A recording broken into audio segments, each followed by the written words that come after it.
And thank you for joining us this evening for our city council meeting. We'll go ahead and get started. Aubriana, could you please call the roll?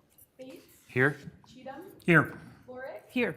Mangum, Nichols, Here. Paulson, Here. Black. Here. Thank you. If you'd please stand for the Pledge of Allegiance, after which, if you'd remain standing for the invocation, which will be offered by Tony Cycle representing Port Nafsinga. I pledge allegiance to the flag of the United States of America and to the republic for which it stands, one nation, under God, indivisible, with liberty and justice for all.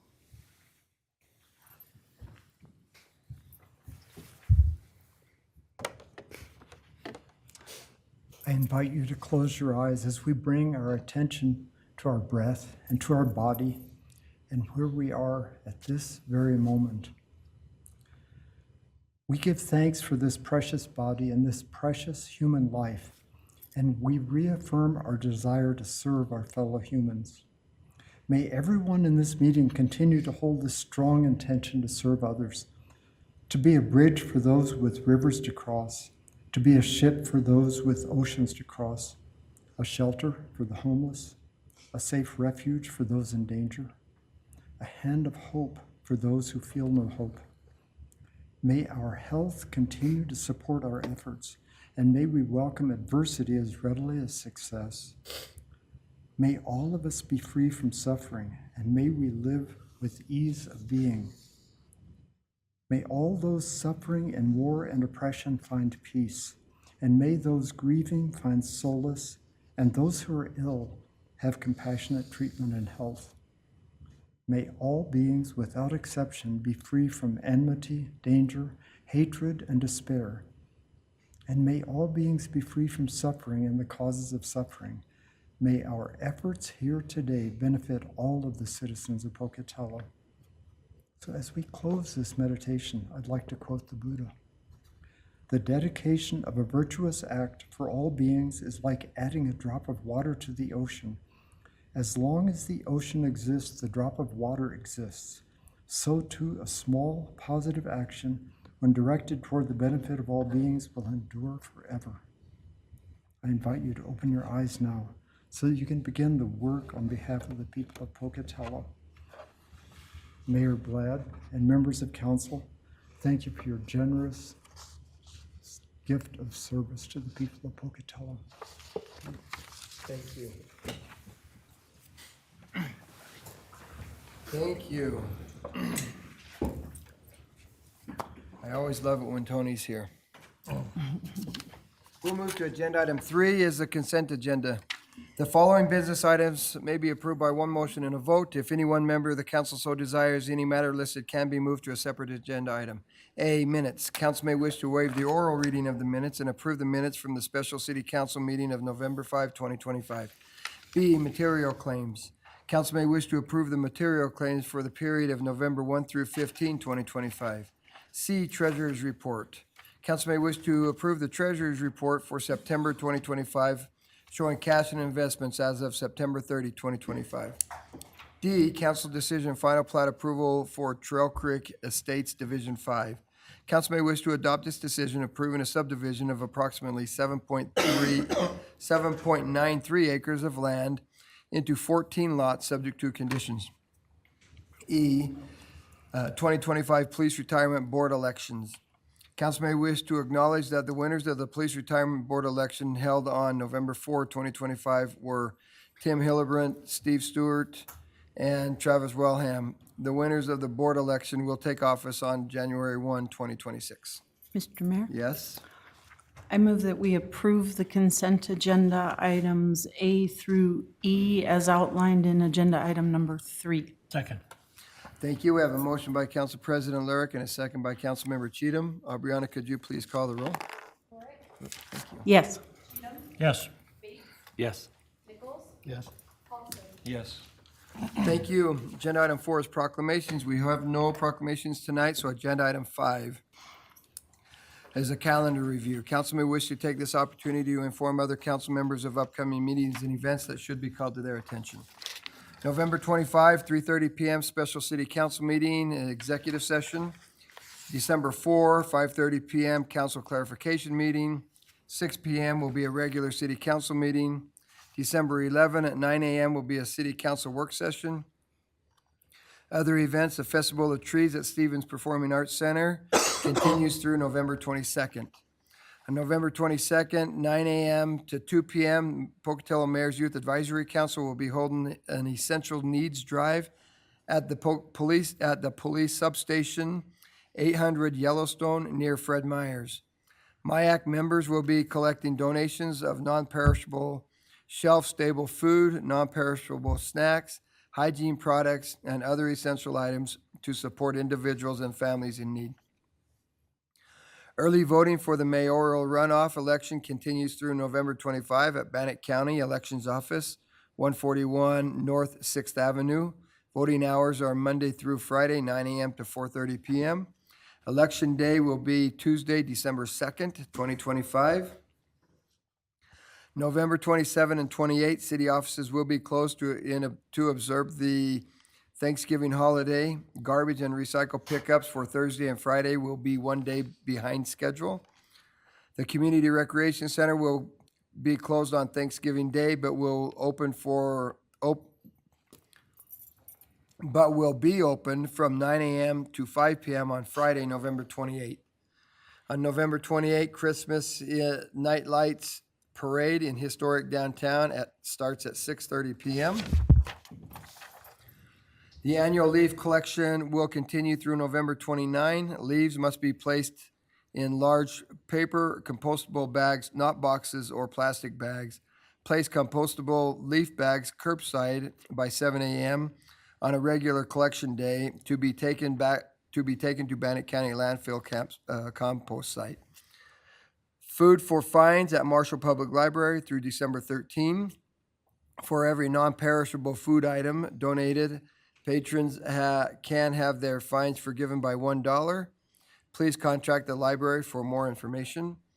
As a reminder, the City Creek Recreation Area gates will be closed to motorized access until approximately May 15, 2026. And one last announcement, I would like to wish a happy birthday to Councilmember Nichols. Today's the day. He is turning 25 again. And so, happy birthday. I was asked if my singing voice was ready to go, and the answer is it's never really ready to go. So I can just tell him happy birthday. So congratulations. Okay, we will move to agenda item 6 is a public hearing, urban renewal plan for South Fifth Avenue Urban Renewal Project.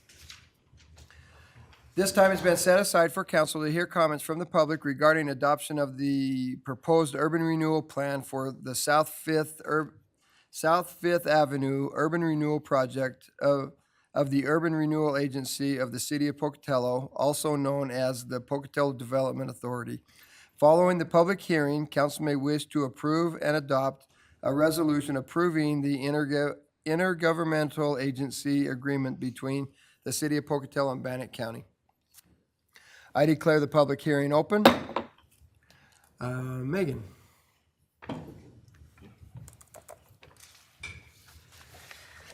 Thank you, Mayor, council members. My name is Megan Conrad. I'm an attorney at Elam and Burke in Boise, Idaho, 251 East Front Street, 83702. Thank you so much for having me here today. I'm really very excited to be here. I love the city of Pocatello, and so thank you. This is a great opportunity. Before we jump into the specifics of the plan that are before you, because there are so many audience members, I did just want to take 30 seconds and talk about what urban renewal is. Urban renewal agencies are separate and distinct legal entities from the city of Pocatello itself, and it is operated under 2 chapters of Idaho Code, chapters 20 and 29 of Title 50. Urban renewal agencies have the ability to establish certain geographic areas that are referred to as urban renewal areas or project areas or revenue allocation areas, depending on which terms we're using. But it's the opportunity for that growth, that increase in value that's occurring from the date the plan area was approved.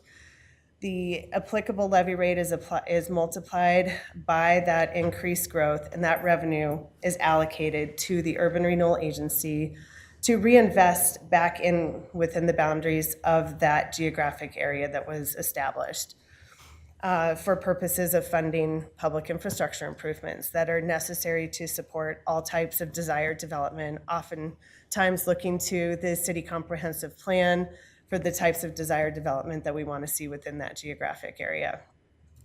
These things do have a lifespan, and over time, by statute, those have been reduced. So now they live for 20-year periods, revenue allocation areas. The older ones, of course, are grandfathered in, but moving forward, they're for 20-year periods. So that's urban renewal in a nutshell. And so what we have before you today is a proposed new urban renewal plan to set up a new geographic area for revenue allocation. This is referred to the South Fifth Urban Renewal Project area. From a 30,000 foot level, this is a multi-jurisdictional project area. It takes in parcels not only from within the jurisdictional boundaries of the city, but also within the area of city impact within unincorporated Bannock County. When we talk about establishing a plan area, in my mind, I like to put it into two separate phases. So the first phase is the eligibility phase, where the geographic area is determined, it's studied. You look to the Idaho Code provisions, the definitions to determine whether or not there are conditions present that meet those defined terms that would justify designating the areas appropriate for an urban renewal project. And that study is then reviewed at the time by the agency board. And when we have a multi-jurisdictional project area, that study actually goes to the county commissioners. And then following that step, it comes to the city council for its consideration of making the findings. If the findings are made, then that also authorizes the agency to commence its work in planning an urban renewal plan and project area. And that planning process can take any number of months, and it looks at specifically the desired public infrastructure projects, areas that are susceptible to development, what type of development, and a number of projections are used in terms of future values. And you look at that and you look at whether or not the project can be economically feasible. The plan itself, the plan narrative plus all the attachments is then run through another public process. So it starts with the agency board. After that, it is transmitted formally to the city, where it also ends up with planning and zoning for a confirmation as to the plan's conformity with the city's comprehensive plan. It also goes to the county for its determination that for those parcels that are in the county, any increasing revenue that is revenue allocation proceeds, that those can be appropriately allocated to the agency to spend on those public infrastructure improvements. And then there's a series of transmittals that occur prior to the public hearing that we have here today. So a notice is published in the paper. It's a very lengthy notice. It provides the map, and it provides a summary of what we're doing here today, as well as a copy of the agency resolution, the plan, a copy of the notice, is all circulated to the overlapping taxing districts, so they have an opportunity to come and comment here as well today. And then you've got your public hearing and ordinance process. So as part of what is being asked today, in addition to the public hearing, is consideration of the ordinance, consideration also of the resolution approving the intergovernmental agreement between Bannock County and the city in order to manage those parcels that are located in unincorporated Bannock County. So with that, that's just a real high overview. We are here today to specifically talk about the South Fifth plan, but I wanted there to be a framework of an understanding of the process and the road that plan has taken to get here today. Here are the specific boundaries. It's roughly bounded by the Union Pacific tracks on both the south and the west, and Barton Road to the north, and then the foothills of the Pocatello Range Mountains on the east. The project area is bisected by both Interstate 15 and South Fifth Avenue. It's approximately 2,295 acres, less exceptions of parcels that have come out of the project area. A significant amount of the property that's located within this district is public property in terms of owned by either the city, Bannock County, state, federal government, or in somewhat private public ownership, like the Union Pacific Railroad assets.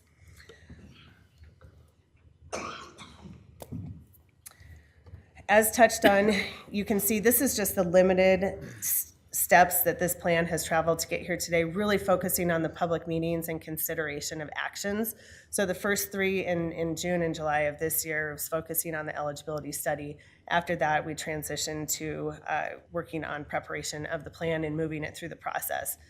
This project actually started, I believe, in 2023 with the retention of a third-party consultant to review the study area and the review and the boundaries of that area and early consideration. That took several public meetings as well that are not specifically listed on here, but there's been a number of meetings and touches on this plan.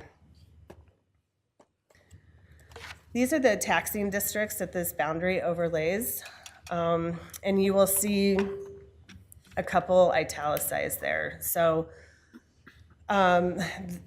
Pocatello Valley Fire. So for those parcels that are outside of the jurisdictional boundary of the city, the plan contemplates that when development occurs, those parcels are going to be annexed into the city. So it's not anticipated that there's actually going to be any development occurring on those parcels while they're still in the county. There have been a number of statutory, so some of these levy rates do change as those parcels get incorporated and the taxing districts change, or the tax code areas change as those parcels change. There have been some statutory changes that address how we handle some of these specific taxing districts. This last legislative session, both the ambulance district and the fire district now have to specifically consent by resolution to be included within the revenue allocation financing provisions of this plan. So there were separate communications that were sent to each of the ambulance and the fire district. To date, we have not received resolutions. So to the extent we don't receive those resolutions, then those levies will not be generating revenue for this geographic area if approved. By statute, under 50-2908, there's a list of exceptions for what levies can and cannot generate revenue for a revenue allocation area. Specifically, voter-approved levies and bonds are generally accepted out. And you'll see the Pocatello School number 25 is also italicized there. There's not anticipated to be any revenue flowing from those levies into the district if established. Sometimes there's a tort levy, and that can generate just a minor amount, but currently there's not. So it's estimated at zero. These are the statutory plan elements, and this is determined by 50-2905. And this slide is important because it identifies each specific element that is in the plan and also the location of where you can find the information meeting the requirements by both section and reference to the attachment. So I'll just quickly run through these, but in subsection 1, it's referred to as the 10% valuation limitation test. And what this is you take the base value of each of your so when you have a revenue allocation area and you have a parcel within there, on year 1, that's established as a base value. And we refer to it as being a frozen value, but it can fluctuate a little bit up and down by parcel if things go from exempt to non-exempt, or there's been a split. So that can change in the technical sense, but for our purposes, it stays frozen. And any increase above that is increment value. So when we talk about this 10% valuation test, what we're really talking about is the base value of all of your existing revenue allocation areas combined with the projected base value of your area that you're reviewing. All of that can't exceed 10% of the current total taxable value of the city. And then 2 and 3, 2 is you need to have a statement listing the kind, number, and location of all the proposed public improvements. You'll find that list in a narrative form in section 301, but you'll also find a very specific list of projects in attachment 5 in the economic feasibility study, and that's number 3, economic feasibility study. That projects revenue over the life of the district. It identifies the projects and the estimated project cost. And to the extent the revenues exceed the project is feasible. So that report is found in attachment 5 to the plan. A detailed list of estimated project costs, that's found in attachment 5. A fiscal impact statement showing the impact of the revenue allocation area on the overlapping taxing districts. You'll find that analysis set forth in section 502.8 as well as attachment 5. And when we talk about the impact on the overlapping taxing district, what we're really talking about is the deferral of budget capacity increases, specifically from new construction value that occurs during the life of the district. And it's just a deferral.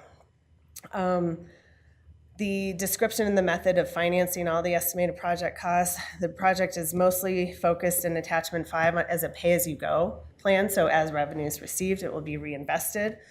But there is an opportunity for public investment, public partnership, as well as owner participation agreements with developers and others who advance fund projects and reimbursement.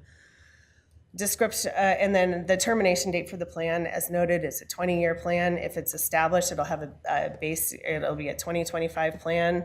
It will terminate in 2045, recognizing the agency per statute has the ability to receive a final year of revenues in 2046. And then there's a description of the disposition of assets at termination of the plan. Those are both found in section 800. So I think this is important just to show how this plan is meeting these statutory requirements. This is just a more detailed version of that 10% valuation limitation. For this, the 2025 values were not available as this plan was kind of moving its way through the process. So I believe the 24 values were used.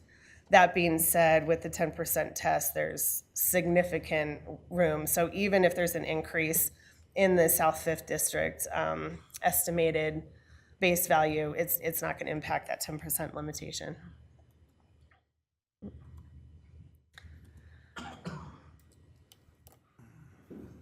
Okay, we talked about this a little bit in terms of the projected revenue assumptions. It was assumed that there wasn't going to, just to be conservative, the fire district and EMS levies were not contemplated in the revenue projection or the projected levy rate moving forward. And then, as mentioned, those county parcels are anticipated or projected to be annexed into the city prior to development, and so therefore didn't really factor in the Port Neuf Free Library levy in the projected calculation of revenue. So overall, this is a very challenging chart to read. I realize that, but at the bottom, you'll see that the undiscounted total available revenue for projects over the life of the district is $52.4 million.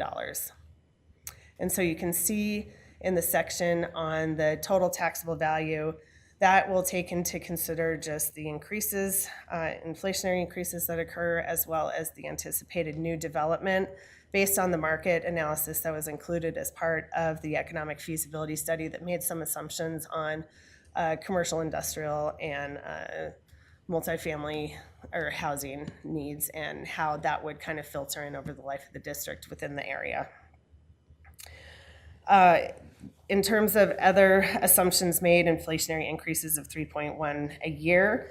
And as noted, the current land uses within the project area include residential, retail, office, light industrial. There is right-of-way, park/recreational, and open land. Those are all uses within the district. So this is the start of a couple slides on the public infrastructure projects and costs. These projects were informed by information provided by both the city and an engineering firm, Kimley Horn. And the phase development projects are identified as those that are desired in order to support future development. And so these are deemed to be the more critical, and they are phased because there are some contingent public infrastructure that needs to be put in to drive certain development. So that's it. It is ordered in that way for purposes of this projection. This provides a reasonable projection of how development could occur within the boundaries of this project area. And also, there is an escalation on these project costs, and they are escalated at the amount of 3.1% a year, and it's based on the year that those are anticipated to go into service.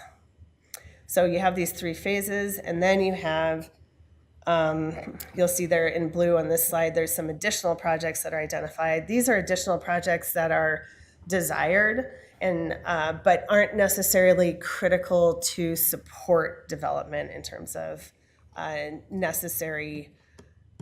these aren't necessary to support the desired development, but they are additional projects that are needed and desired within the district. And so to the extent there are excess revenues that are obtained, like the revenue as projected was a little low, so we actually have more money coming in than contemplated, or the fact that there could be other partners, whether it's public dollars or developers coming in with advanced funding, and these can be tied to those types of projects. There may be other ways to get these projects accomplished, but because we want to conform with the 50-2905 with specificity requirement, we want to make sure that we identify how we intend to use these dollars in the plan, even listing the additional projects.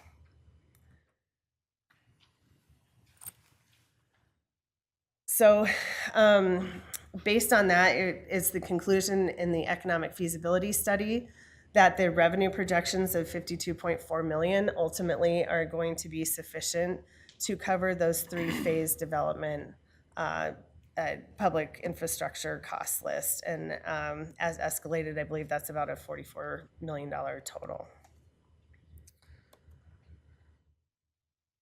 So other plan requirements. When you have open land area, there is a requirement that if a parcel is deemed to be an agricultural operation, that property owner has to consent for that parcel to be included within the boundaries of the revenue allocation area. So all of those property owners that were deemed to be agricultural operations, and that is a defined term that is extremely broad. And so, but also somewhat challenging to identify, but definitely all those that carried any type of an ag exemption, those property owners were reached out to, and those consents were obtained. To the extent there was not a consent obtained, that parcel was taken out of the district.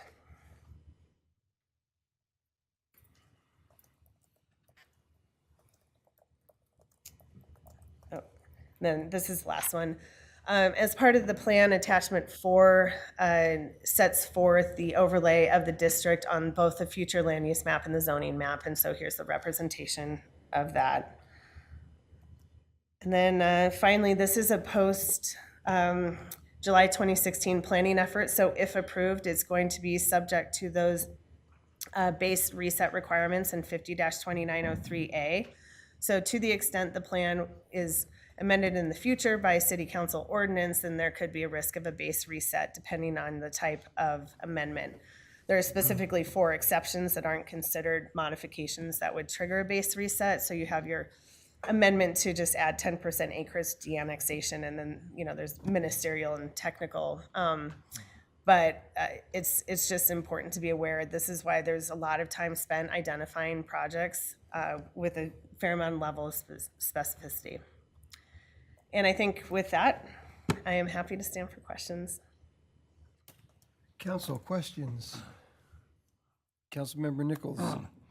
So do I understand correctly that it looks like sewer extensions are a top priority in phase 1 projects? Yeah, let me.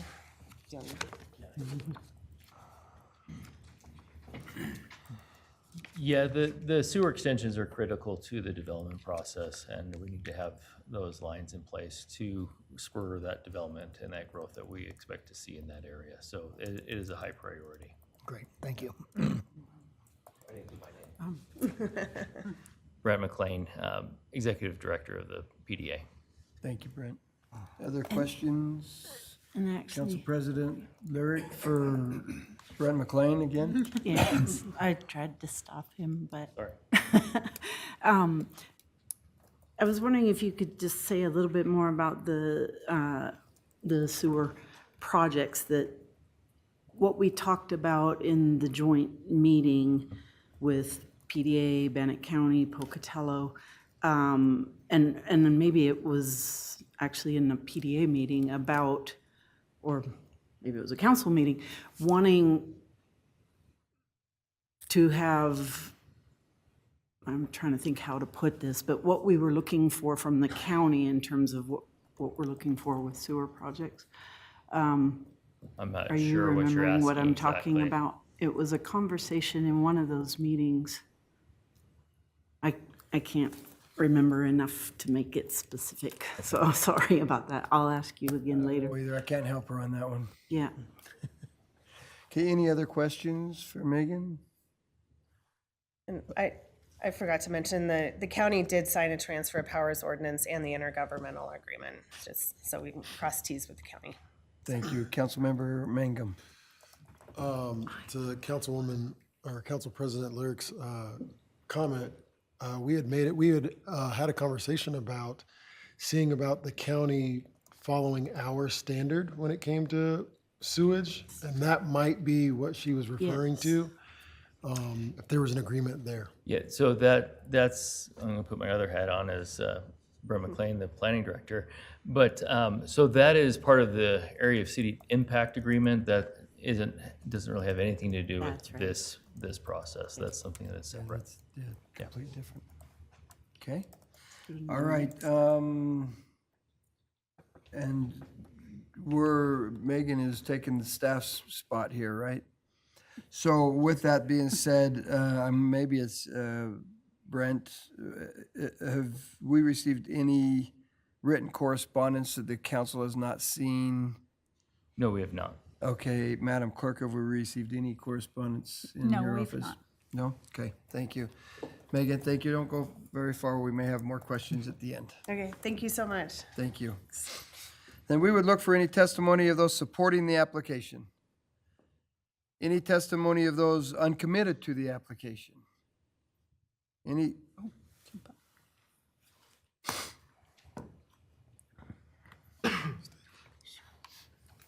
I just had one. I'm Stephen Adams from Pocatello, East Center Street. I just had one question. I know that we took a big hit regarding the loss of 2.5 million in grants, and part of that involved the sewer. So that was 16.5 million in. Yeah, for this area. environmental. Yeah. Right. So have we started working? It's my understanding that it involved including the Fifth Avenue. If we have started writing additional requests for new grants for the sewer and the streets that was turned down in that grant, or have we started the appeal process to try to get them to reconsider? So that is something that has nothing to do with this urban renewal area. And so, but I'll answer your question really quick, but I want to remind everybody, we're going to focus on the urban renewal area. Yes, we have started the request for the reconsideration of that, and we're always looking for grants. Because So my we'll only continue to do so. consideration was it involves Fifth Avenue, the streets and sewers. Sure. And that falls within, as I understand, this area. It would fall within, but completely different topics, completely different things. Okay, but we have We appealed have. those. Yeah. Thank you, Mayor. Thank you. Any others uncommitted to the application? Any opposed to the application? Seeing no one opposed, is there anything else you would like to say, Megan? Would you like to? Any other questions the council's had for Megan? I have a question. Oh, Councilmember Paulson. I don't know if you would know this or someone else here, but I saw 2 county commissioners sign it and one did not. Was one opposed, or have they just not signed it, or do we know? So Brent, did you hear that? Yes. One was not present at the meeting. Okay. Any other questions? Any comments, last comments? No, just thank you so much. I really appreciate the opportunity to be here. So thank you.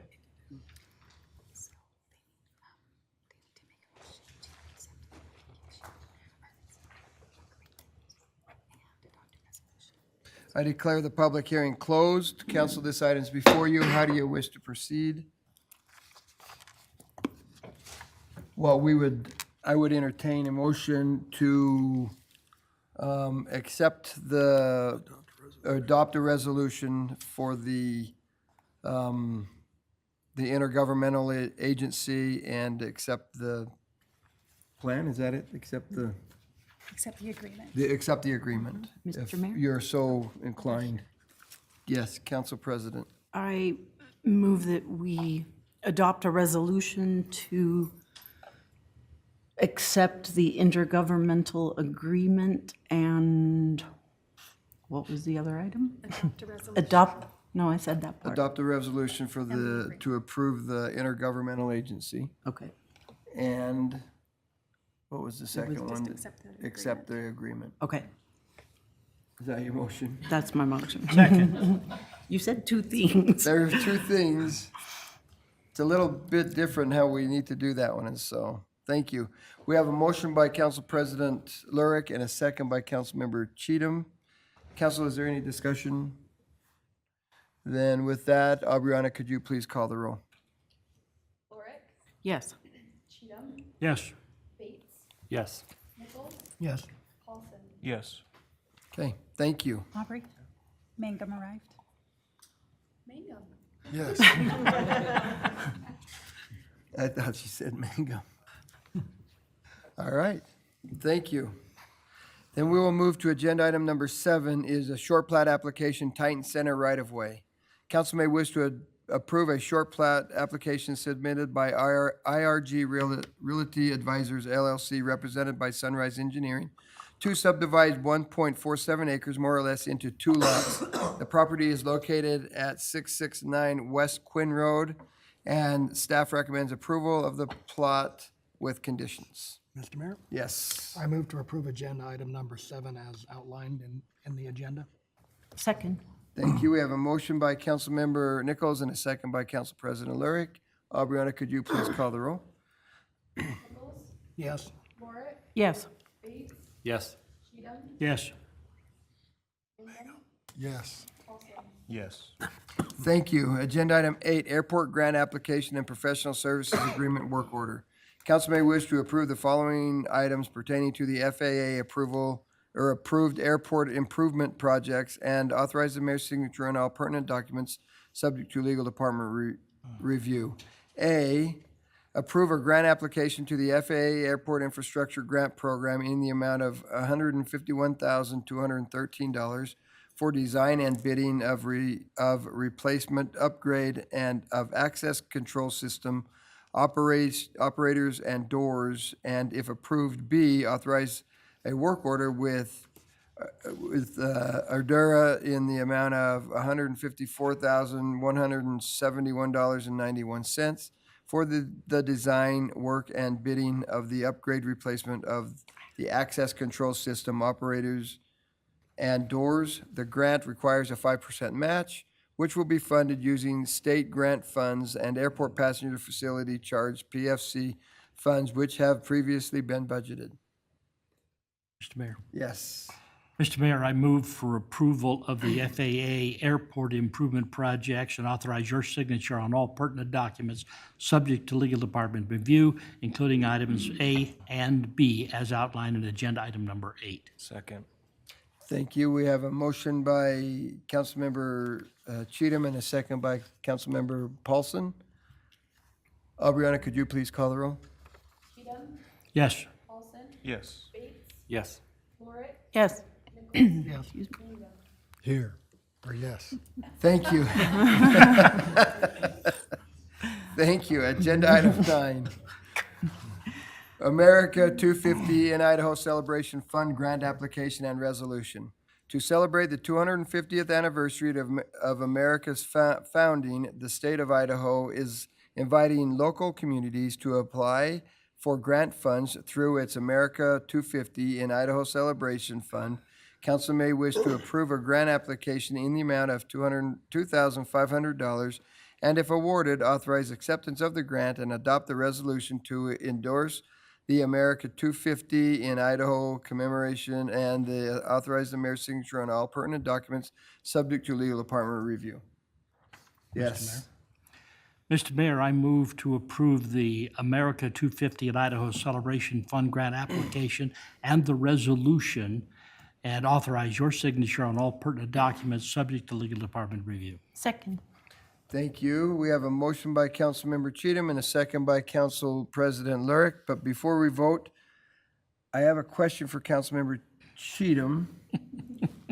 You're carrying a little guy around, Well, got a whole bunch of them a now. whole bunch of them around for people to sign the Constitution, Declaration of the Independence. Declaration of Independence. Yes. Are you going to make that available anytime soon again, or what's your plan? We've been taking it, Mr. Mayor, we've been taking it around to various institutions. The latest one was Century High School. It was there for 3 days, getting students to sign up. They put it in their library and made a little instructional thing about the founding of the country. The two Spuddy buddies that I have right now are Spud Revere on his horse, and I also have the Marquis de Lafayette, which is a brand new one that was just created. In fact, showing it here in Southeast Idaho is the first place it's been displayed across the entire state. Nice. We've filled one scroll, 100 feet long, 4 feet wide, with 6 columns of signatures on it, all about 1 inch tall. We're working on our second one, and it's about 2/3 full. The coming of the holiday season has made getting this thing out for public events kind of difficult. But if anybody listening or here wants to borrow or use or have a presentation on what this is all about, I'd love to talk to them. So what are we doing with that? Tell everybody that what we're doing. What are you doing with Well- these scrolls? We're signing. What's going to happen? Okay. To go back to the beginning, right at the end of the legislative session, there was a sign-up sheet passed around the House of Representatives. And I thought, well, that'll be fun, having no idea what I was getting into. And so I signed up to be an ambassador for this program. And then about 3 months later, got a note that our treasurer at the state, Julie Ellsworth, had created all of these replicas of revolutionary personas. There's 3 that are female, the rest of them, about 9 or 10, are males. We've got a Spudgeman Franklin. There are all kinds of caricatures of early revolutionary characters. One of them, the female, Anna Strong, I don't remember her Spud name. I think it's Anna Tot Strong, if I remember right. But her husband was a cannoneer in one of George Washington's brigades, and she was with him on the battlefield when he was manning a cannon brigade, and he was killed in battle. And she took over his cannon and proceeded to finish the battle manning that cannon herself, or womaning that cannon herself. So we've got all kinds of characters, and they're in high demand across the state. There are a bunch of us doing this across the state, and we're taking these things to all kinds of events, schools, civic organizations, all kinds of things. My reason for wanting to get involved in this grant, and Christine did a great job writing this grant, is exactly what I had in mind. I want to put a time capsule in place for Pocatello for the next 50 years. Opening it in 2075 to give people living then a snapshot of what Pocatello is today. And we'd like to put it at the Brady Chapel, in the ground, create something that will be there for future generations and give them a picture of what we see today. And that's why we're trying to do this. Pretty cool stuff. Thank you for doing that, and thank you for that explanation. With that, we have a motion by Councilmember Cheatham and a second by Council President Lurick. Aubriana, could you please call the roll? Cheatham, Yes. Lorick, Yes. Bates, Yes. Nichols, Yes. Mangum, Yes. Paulson. Yes. Thank you. Lease agreement, Quadient postage machine. Council may wish to accept the recommendations of staff and approve a lease agreement with NASPO License Company Quadient for postage machine equipment in City Hall and authorize the mayor's signature on all applicable documents subject to legal department review. Mr. Mayor, Yes. I move that we approve the lease agreement for the Quadient postage machine as outlined in agenda item number 10, and authorize the mayor's signature on all applicable documents subject to legal department review. Second. Thank you. We have a motion by Council President Lurick and a second by Council Member Paulson. Aubriana, could you please call the roll? Lorick, Yes. Paulson, Yes. Bates, Yes. Cheatham, Yes. Nichols, Yes. Mangum. Yes. Thank you. Agenda item 11, Open Gov Budgeting and Grant Management Solutions Software Agreement. Council may wish to accept the recommendations of staff and approve a software agreement with Open Gov for budgeting and grant management solutions as discussed at the November 13, 2025 City Council work session, and authorize the mayor's signature on all applicable documents subject to legal department review. Mr. Mayor, Yes. I would move to approve software agreement with OpenGov for budgeting and grant management solutions as outlined in agenda item 11, authorizing the mayor's signature on all pertinent documents subject to legal department review. Second. Thank you. And We I have, have a question on this, if I could. I have one too. Did you second it? Or was that Hayden? Okay, that was Bates. Okay. I thought it was, but got excited. We have a motion by Councilmember Mangum and a second by Councilmember Bates, and we have a question. So Councilmember Bates. In our work session last week, we had some discussion about what can and cannot be and what we will have public through this. I'm just wondering if approved, what's our process? How are we going to determine what level of visibility we are going to make city finances? Chantel Macy with Finance. That is yet to be determined. I think we need to, the implementation process is going to take about 6 months, 3 to 6 months. So we have a lot of steps to go through before we classify. I know council members can have different views, so we can give people different access. So I think that is discussion for something to discuss further in the future. Okay, yeah, I'd appreciate it being on a work session at some point so we can have input on When that. as we go through the training and we have a better understanding, I think it'd be great to bring it to the workshop and give you all the options that are available. Awesome, thank you. Any other questions? Okay, super. Thank you. We have a motion by Mangum and a second by Bates. Aubriana, could you please call the roll? Mangum, Yes. Bates, Yes. Cheatham, Yes. Lorick, Yes. Nichols, Yes. Yes. Thank you. Agenda item 12, tennis courts donation agreement, School District Number 25. Council may wish to approve a donation agreement with School District 25 for the construction of new tennis courts at Highland High School and authorize the mayor's signature on all pertinent documents subject to legal department review. The donation agreement creates shared courts for school district and public recreational use. Mayor, Yes. I move to approve a donation agreement with School District 25 for the construction of new tennis courts at Highland High School and authorize the mayor's signature on all pertinent documents subject to legal department review. Second. Thank you. We have a motion by Councilmember Paulson and a second by Councilmember Mangum, and we have a question or a Yeah, statement? I actually have a comment. Comment. Or a suggestion. If we decide to go ahead with this agreement, I think we should consider adding a provision to this agreement that says that the school district will maintain these courts as functioning tennis courts for a minimum of 15 years, and that if they fail to do so, the city would receive a pro rata refund of our donation. Are you okay amending your motion to add that? I'd like to hear from staff before any amendment is Okay, discussed. okay. Ann Butler, Parks and Recreation Director. Councilman Nichols and I spoke about this afternoon. I agreed with him and called the school district staff this afternoon, and they also agreed that that would absolutely be an acceptable term. I Seems- accept that amendment. Okay, we've got an amended motion for a 15-year term of functioning tennis courts. Councilmember Mangum, are you okay with that second, Oh, with yeah. that amendment? Okay. Absolutely. I just wanted to clarify, and that would also say that if, say, after 7.5 years, they decided to tear the courts down, we get half of our money back, so it'd be a pro rata refund. Prorated refund. Okay. Are you good with that? Oh, yeah, yeah. Okay.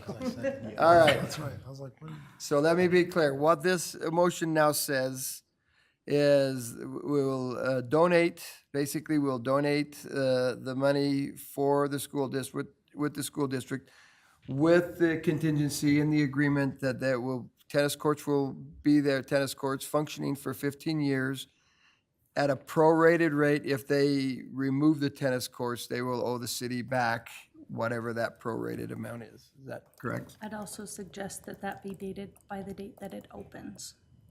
By the date that it opens, not by today's date. Correct. Sorry. Okay, I've got another, you got this? Has somebody got this written down? Second. Can you want to just withdraw your motion and then restate your Withdraw motion? that motion.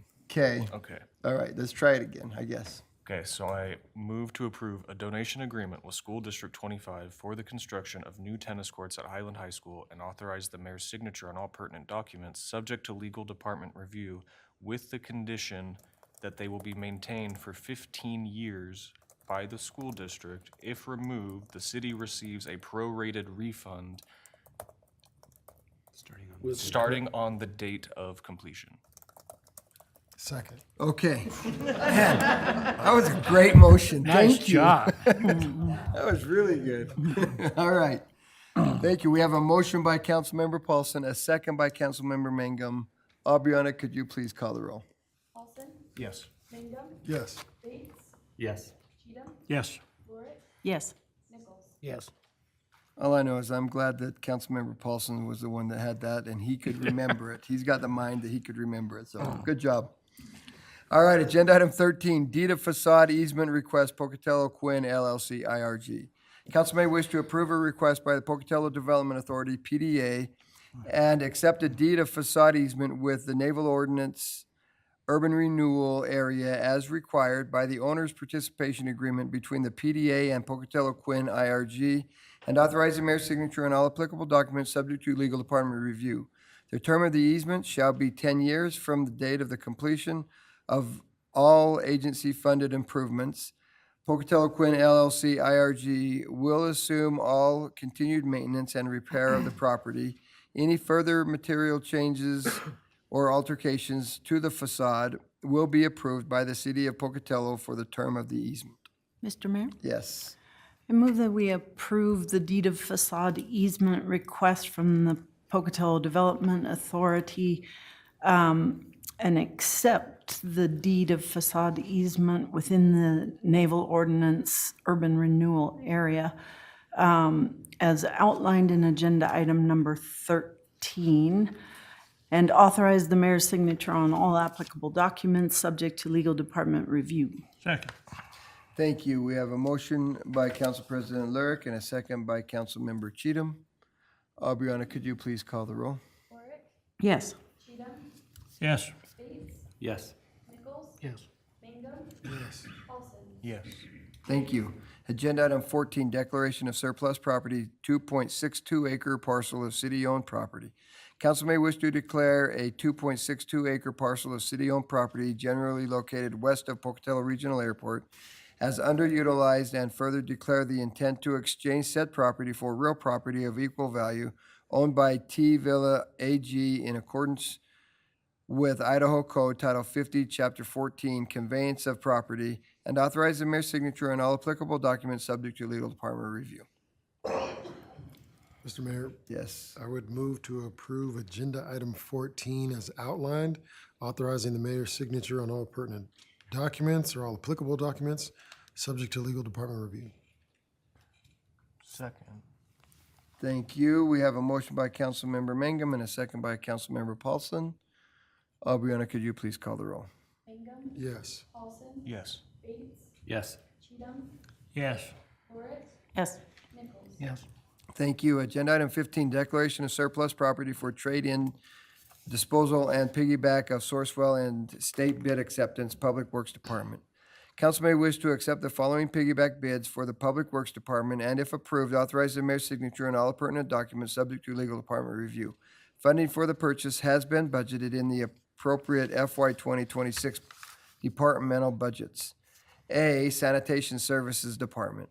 Trade-in of 3 Peterbilt refuge truck and purchase of 3 Peterbilt side load refuge trucks and 1 Peterbilt roll-off refuge truck from Jackson Group Peterbilt. B, Street Service Department, lease return of 1 Caterpillar 420XE backhoe and a new 5-year lease of 1 Caterpillar 420EX backhoe, and the purchase of 1 Caterpillar 265 compact track loader and 1 Caterpillar AP 655-07 paver from Western States Caterpillar.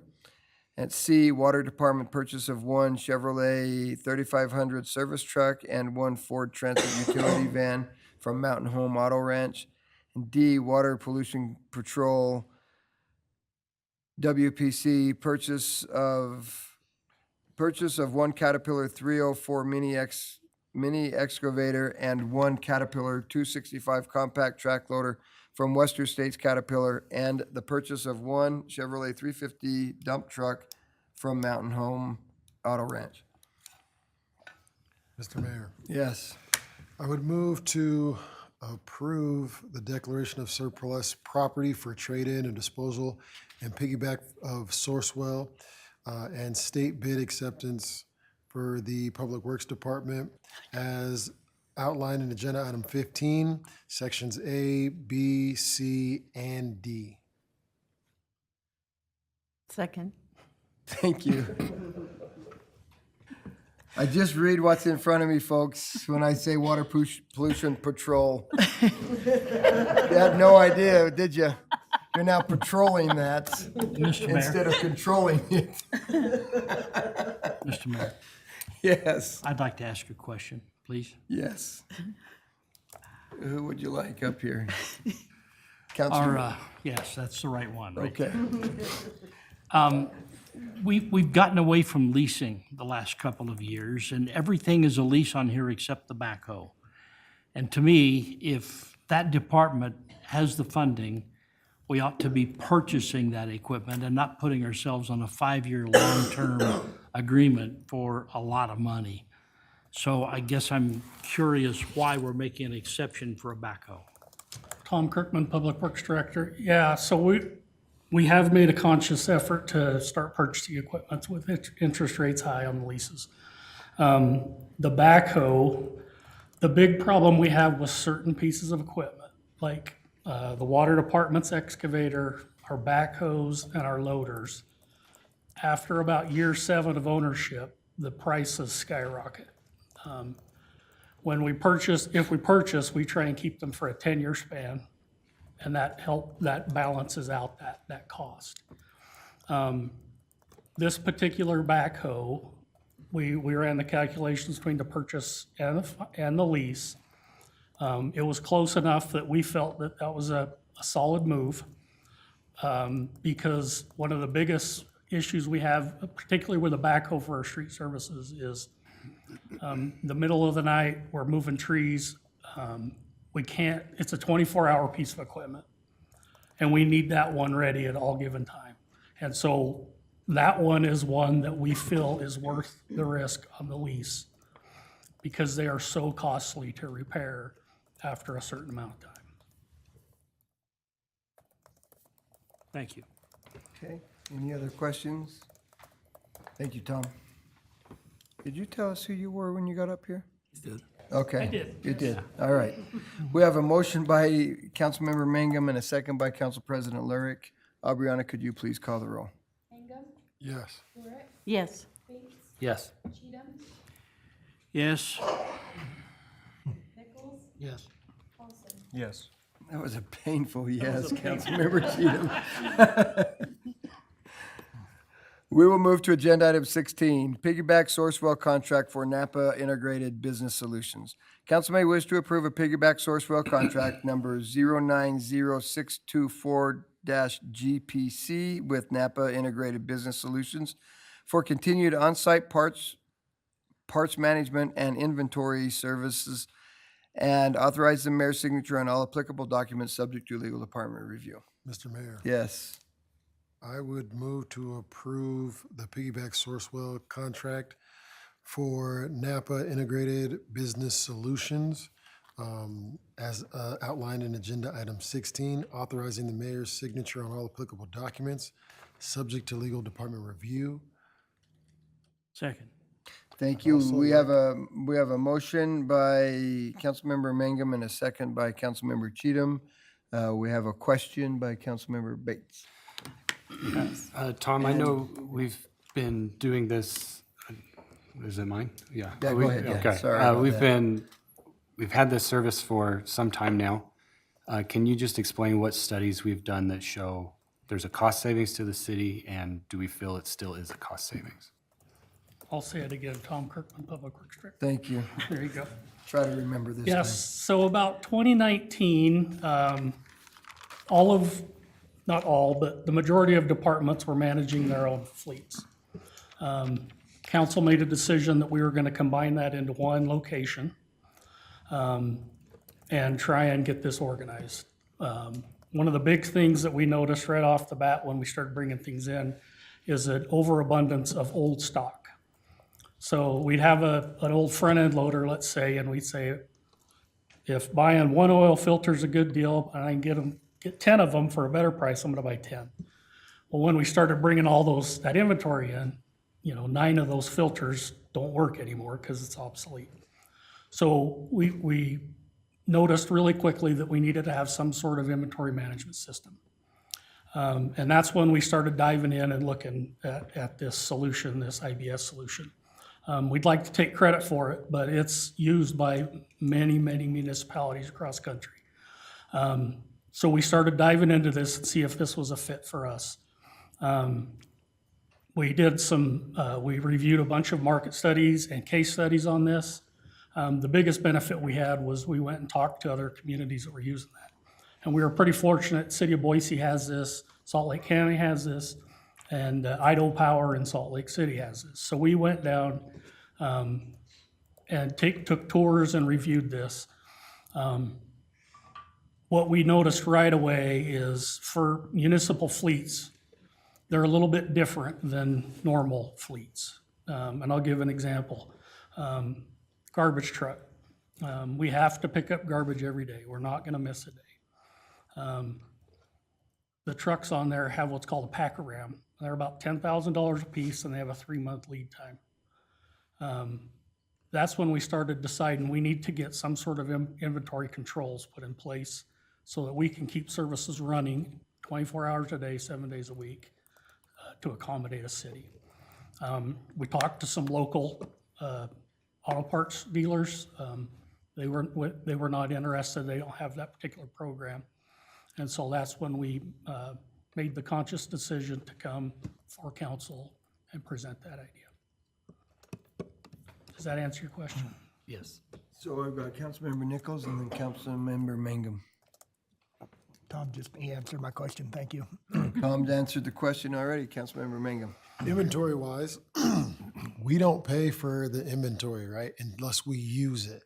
So they stock it, they keep it all full.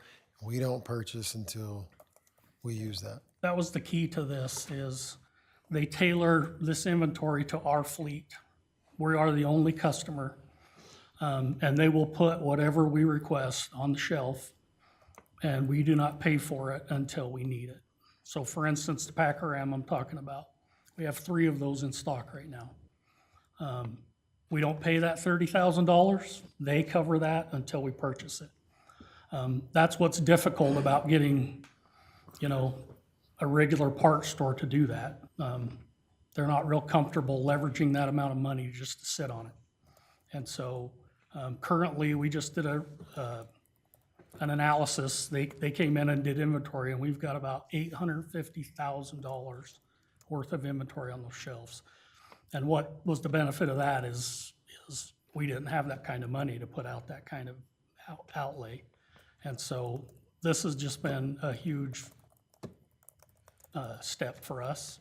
And then there's countless other benefits that we've achieved through this as well. Mr. Mayor, follow up. Sure. I think you guys do a dynamic job over there in the fleet world. Looking at the way that, from a mechanic side, right, we do the majority of our own work in-house on our vehicles. And can you talk about that and how that saves us a lot of money as a city and where we don't have to outsource and all that stuff? Yeah, so the IBS program provides 2 parts people and a delivery truck, so the parts people go out and run parts. The benefit of that is, our fully burdened shop rate. If we had mechanics doing that, it would almost double the cost of what we're paying Napa to do it. So not only just reducing the mechanics' time on the phone, researching parts with local dealers or manufacturers all over the country, also going and getting it. We're able to let mechanics do what they're good at, and we let the parts people do what they're good at. And our systems integrate, so Napa uses what's called TAMs for their parts tracking, and that integrates with the asset management program that our mechanics use.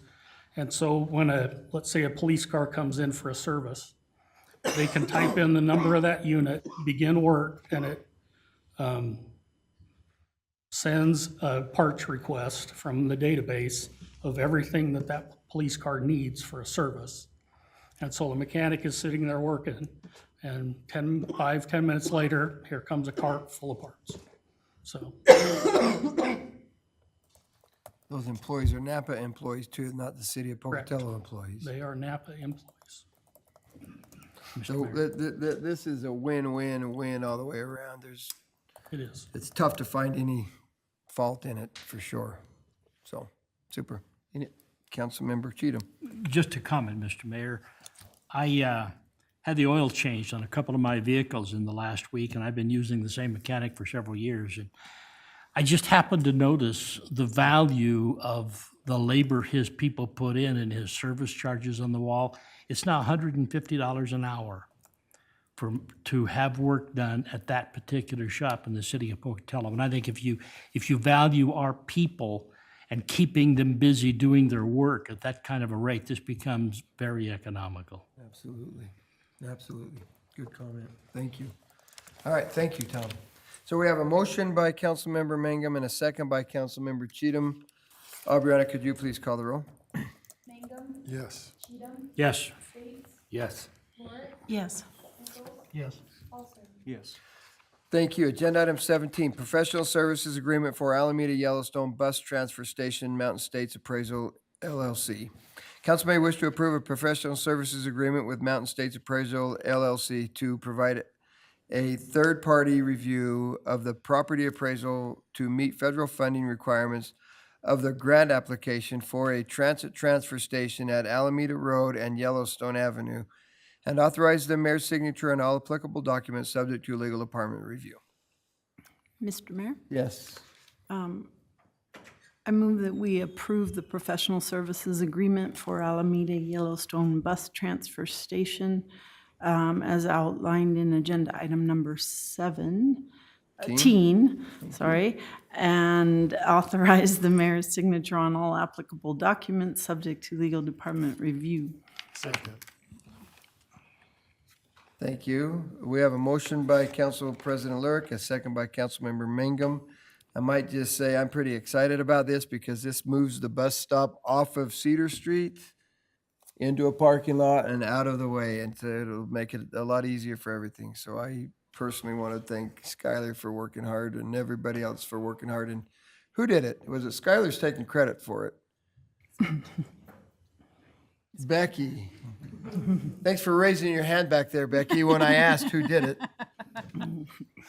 But it's the safety issue on Cedar Street for sure, and this is nice to be able to get this moved, so thank you. With that, we have a motion by Council President Lyric, a second by Councilmember Mangum. Aubriana, could you please call the roll? Lorick, Yes. Mangum, Yes. Bates, Yes. Cheatham, Yes. Nichols, Yes. Paulson. Yes. Thank you. Agenda item 18, professional services agreement for wildland fuels mitigation, High Country Resource Conservation and Development Area Incorporated. Council may wish to approve a professional services agreement with High Country Resource Conservation and Development Area Incorporated in Wildland Fuels Mitigation Project Administration and Field Inspection Services for the city's Western State Fire Management Phase 2 and Phase 3 grant program in the City Creek Management Area, and authorize the mayor's signature on all applicable documents subject to legal department review. Mayor, Yes. I move to approve a professional services agreement with High County Resource Conservation and Development Area, Inc. for Wildland Fuels Mitigation Project Administration and Field Inspection Services for the city's Western State Fire Managers Phase 2 and Phase 3 grant program in the City Creek Management Area, and authorize the mayor's signature on all applicable documents, subject to legal department review. Second. Thank you. We have a motion by Councilmember Paulson and a second by Councilmember Mangum. Aubriana, could you please call the roll? Paulson, Yes. Mangum, Yes. Bates, Yes. Cheatham, Yes. Lorick, Yes. Nichols. Yes. Thank you. Agenda item 19, bid acceptance and contract for Johnny Creek Sanitary Sewer Project. Council may wish to approve the following requests regarding the Johnny Creek Sanitary Sewer Project. A, accept the low responsive bid received on November 4, 2025 from Idaho Site Works LLC in the amount of $1,360,192, and if accepted, B, authorize the agreement between the City of Pocatello and Idaho Site Works LLC in the amount of $1,360,192 for the Johnny Creek Sanitary Sewer Project, and authorize the mayor's signature on all pertinent documents, subject to legal department review. The city was awarded $1,755,000 in federal funding through the U.S. Environmental Protection Agency EPA Community Grant Program to provide municipal sanitary sewer service to a portion of Johnny Creek area not currently served. There is no match required for the project. Mr. Mayor, Yes.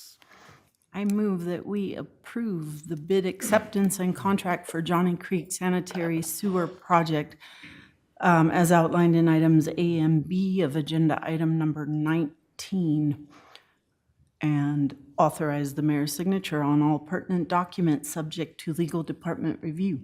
Second. Thank you. We have a motion by Council President Lyric and a second by Councilmember Mangum, and we have a question by Councilmember Nichols, and then a question by Council President Lyric. Good evening, Mayor Vlad. Good evening, council members. My name is Mariela Mejia, and I'm the project manager with the City of Pocatello. Hi there. So the grants that are funding this work, it's not a done deal. Cash is in the bank. Grant funds are committed. Yes, there will not be any concerns that we will lose this money. We have this money. We will be able to use it for this project. Perfect, thank you. This was actually congressionally approved, Okay. so. I just wanted to make the comment that I am so excited to see this on our agenda and to vote for it and to see it moving forward. This was one of the first projects that I started pushing for when I got elected when I started on the council in 2018. So it's thrilling to see this happen. Thank you. Good, Thank good you. stuff. Thank you. Okay, we have a motion by Council President Lyric and a second by Councilmember Mangum. Aubriana, could you please call the roll? Lorick, Yes. Mangum, Yes. Bates, Yes. Cheatham, Yes. Nichols, Yes. Yes. Thank you. Agenda item 20, property purchase request 422 East Clark Street Fire Department. Council may wish to approve the purchase of property located at 422 East Clark Street for the purpose of fire department apparatus and equipment storage, and classroom facility, and authorize the mayor's signature on all applicable documents subject to legal department review. Mr. Mayor, Yes. I would move to approve the purchase request for the fire department for 422 East Clark Street as outlined in agenda item 20, authorizing the mayor's signature on all applicable documents, subject to legal department review. Second. Mr. Mayor. That was a close one, but I gotta go with Cheatham. Sorry, got you. Mr. Mayor, Dang it. I'd also like to hear from the fire department representation about this project. Just to give us a brief overview, people at home might want to know, well, why are they buying a new, piece of land? But there is a reason for it. It's a great reason. And I'm 100% in support of this. And so I just want to hear from you, like what this does for the fire department. Yes, thank you, Mayor, City Council. My name's Shane Groh. I'm the Operations Chief for Pocatello Fire Department. Currently, we have multiple vehicles, several $1 million worth of vehicles and equipment that are stored outside. By purchasing this facility, we'll be able to bring that inside in a climate-controlled environment and allow us to maintain our vehicles much nicer. You left out the fact that we have to rewire all of those $1 million worth of the equipment every year because of rock chucks and things like Raccoons and that. rock chucks have destroyed quite a few. Funny of how our- you left that part out. That you're wishing. So it's gonna be a cost savings, we're hoping, in the future because of, it's expensive to rewire a fire truck. Yeah, yeah, and having vehicles sit out in the sun is really hard on them. So this will just help us so we can consolidate all of those vehicles that are stored in various places in one more central location, make it easier for us to access them and make them more easier to operate. All right. Hey, thank you. Okay, Councilmember Nichols. Yeah, and I just wanted to make a comment that by purchasing this pre-owned building, we're able to provide a needed facility at about 50% of what it would cost for us to do it new. So I think it's a good deal. Absolutely is, so super. Thank you. Thank you, Chief. With that, we have a motion by Councilmember Mangum and a second by Councilmember Cheatham. Aubriana, could you please call the roll? Mangum, Yes. Cheatham, Yes. Bates, Yes. Lorick, Yes. Nichols, Yes. Paulson. Yes. Thank you. Agenda item 21A, an ordinance approving the urban renewal plan for South Fifth Avenue Urban Renewal Project. Council, how do you wish this ordinance to be read? Mayor. Council, who wants it? I got a mayor and, Go for let's it. go with Councilmember Paulson. Yes, sir. Okay, I move the ordinance agenda item number 21. Can I do both A and B? No. Just A. Okay. 21A be read only by title and placed on final passage for publication, and that only the ordinance summary sheet be submitted for publication. Second. Thank you. We have a motion by Councilmember Paulson and a second by Councilmember Mangum. Aubriana, could you please call the roll? Paulson, Yes. Mangum, Yes. Bates, Yes. Cheatham, Yes. Lorick, Yes. Nichols. Yes. Thank you. Rich, would you please read the ordinance? Yes, Mayor. An ordinance of the City of Pocatello Municipal Corporation of Idaho approving the urban renewal plan for the South Fifth Avenue Urban Renewal Project, which plan includes revenue allocation financing provisions, authorizing the city clerk to transmit a copy of this ordinance and other required information to county and state officials and the affected taxing entities, providing severability, codification, and publication by summary, approving the summary of the ordinance, and providing that this ordinance shall be in full force and effect from and after its passage, approval, and publication according to law. I declare that to be the final reading of the ordinance. Shall the ordinance pass? Bates, Yes. Cheatham, Yes. Lorick, Yes. Mangum, Yes. Nichols, Yes. Paulson. Yes. Thank you. Agenda item 21B, an ordinance amending Title 8, Health and Safety, and adding a new Chapter 8.04, Public Swimming Pools, to establish regulations for public swimming pools. Mr. Mayor. Yes. I would move ordinance agenda item 21 B, be read only by title and placed on final passage for publication, and that only the ordinance summary sheet be submitted for publication. Second. Thank you. We have a motion by Mangum and Councilmember Mangum and a second by Councilmember Cheatham. Aubriana, could you please call the roll? Mangum, Yes. Cheatham, Yes. Bates, Yes. Lorick, Yes. Nichols, Yes. Paulson. Yes. Thank you. Rich, could you please read the ordinance? Yes, Mayor. An ordinance of the City of Pocatello, a municipal corporation of Idaho, amending Title 8, quote, Health and Safety, end quote, of the revised and compiled ordinances of the City of Pocatello, 1983, more specifically by adding a new chapter, 8.04, Public Swimming Pools, to establish regulations for public swimming pools by providing definitions, inspections, and licensing requirements, enforcement fees, and penalties, and providing that this ordinance shall be in full force and effect from and after its passage, approval, and publication according to law. I declare that to be the final reading of the ordinance. Shall the ordinance pass? Bates, Yes. Cheatham, Yes. Lorick, Yes. Mangum, Yes. Nichols, Yes. Paulson. Yes. Thank you. Agenda item 22, items from the audience. This time has been set aside to hear items from the audience not listed on the agenda. Items which appear somewhere else on the agenda will not be discussed at this time. The council is not allowed to take any official action at this meeting on matters brought forward under this agenda item. Items will either be referred to the appropriate staff or scheduled on a subsequent agenda. You must sign in at the start of the meeting in order to be recognized. As a reminder, there's a total of 15 minutes for this agenda item and a maximum of 3 minutes per speaker. Stephen Adams.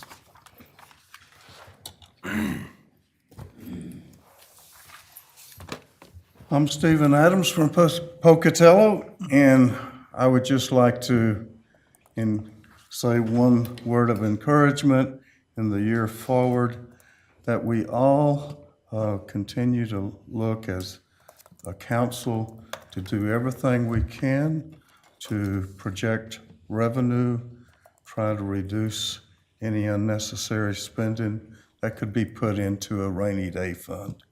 And thank you for your service to our community. Thank you.